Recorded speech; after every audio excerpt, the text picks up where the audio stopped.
امي شل کال ز امي وما وز د سپیسوما پلاروی شل کال ابوما نن ماډ رندور دې ته نه پوهېږي نو بیا مور خفه کېږي که نه دا د مور ژبه ده وایي مورې تا ته به په دې خوږې خبرې کېږي نو چې مور غږ وکړي څه به ورته وایې جی اما جی جی اما جی اول به سلام ورچوئ السلام علیکم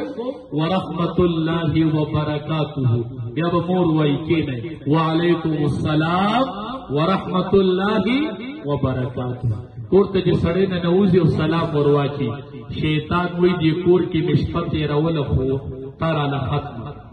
چې ډوډۍ ته کښېنې وایي بسم الله نو شیطان وایي ډوډۍ مې خوړه په دې کې د عالم برخه ورکه کړله نو په سلام چې سړی ورواچي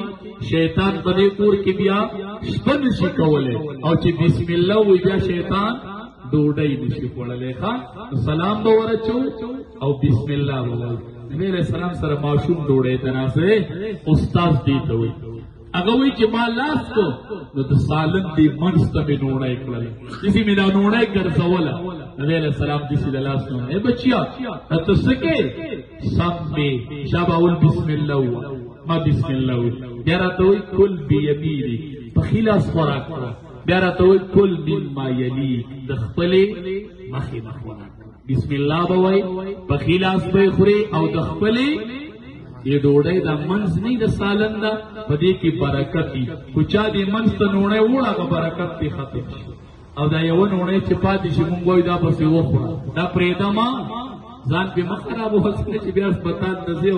او 2-3 دوایي کوي نه جدا خبره ده هغه ګنجایش وي نه هغه ډوډۍ مه پرېږده ځکه نبی علیه السلام وایي کېدی شي چې هغه برکت په دې ډوډۍ کې پروت په دې خوراک کې برکت دی په یو حصه کې لکه هغه تا دا ډوډۍ پرېښې هغه په هغې کې پروت وي چېرته هغه صحابي وایي په بله موقع چې مې ډوډۍ خوړلې سي خپلې مخې مخې ته لګي نبي علیه السلام له دا لاس داسې ونیو وایي چې داسې کا داسې کا داسې دا ولې